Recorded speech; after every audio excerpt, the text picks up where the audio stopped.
All right, as you can probably tell, I'm a baseball player. My name is Billy Colgan, and I was born during the Civil War on March 19th, 1862 in East St. Louis, Illinois. And I was a catcher, and I started playing for my state's home, the capital of my home state, the Springfield team. And then the following year, in 1884, I started my professional career. I played 48 games with the American Association for the Pittsburgh Alleghenies, and that was the extent of my big league career. My batting average was not anything to write home about. It was about a 155, which, if you know baseball, is not great. And when I played, there were different rules than what you see now. So pitchers were, by rule, they had to deliver their pitches below their shoulder. They couldn't throw over their shoulder. And catchers, if you're familiar with baseball now, you usually see them behind the plate. But when I played, the rules stated that they had to be out on the side of home plate, which was made of either white marble or white stone. Imagine sliding into home. After that, I played with a number of other teams. I played with the Kansas City Cowboys, the Chattanooga Lookouts, the St. Paul Freezers, as well as a couple of other teams. My favorites probably include the Spokane Falls Bush Grassers. And my favorite is the Walla Walla Walla Wallas. Now, 1892 marked the inaugural season for professional baseball in Montana, and I was here for that.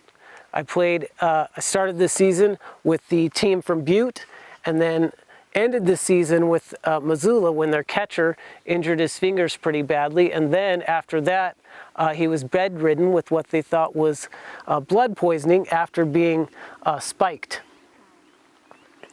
And then by February of 1893, I found myself here in Great Falls, employed by the Great Northern Rail Line as a switchman.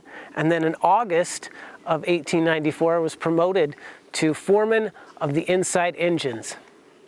And then roughly a year later, August 8th of 1895 at 1:20 in the afternoon, I was crushed when I was retrieving some coal cars.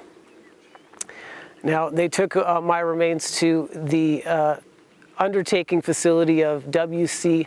McBurney, who hailed himself as the first person to cremate the first 3 individuals west of the Rocky Mountains.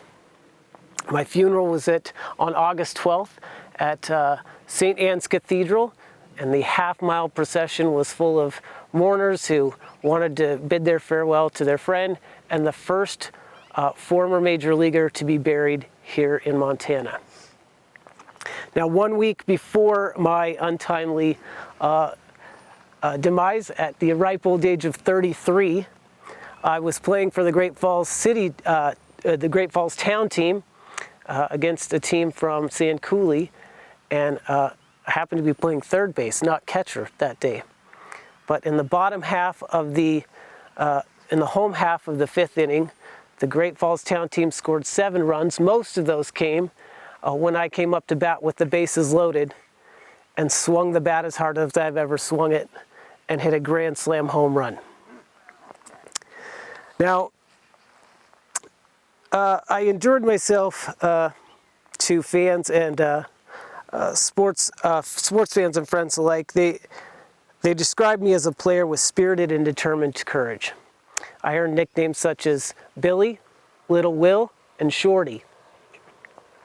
Sports writers called me a clever catcher and a plucky and conscientious first-rate ball player. Now, interestingly to note, if you look back here where you see the American flag, that is Bill Colgan's gravestone. Now, it was very difficult to find because his career stats were not recorded under Bill Colgan. His career stats were recorded under Ed Colgan in Total Baseball and any other like online baseball stats. So they're under Ed Colgan. The obituary from the Tribune had the name under Colgan. The coroner's inquest used the first name of James Colgan. And then even here at Old Highland Cemetery, the plot was difficult to find because they had spelled his last name in the records as Colgan. And so the gravestone you see there is fairly new. It's within the last couple of years they were able to find it and identify Bill Colgan. So.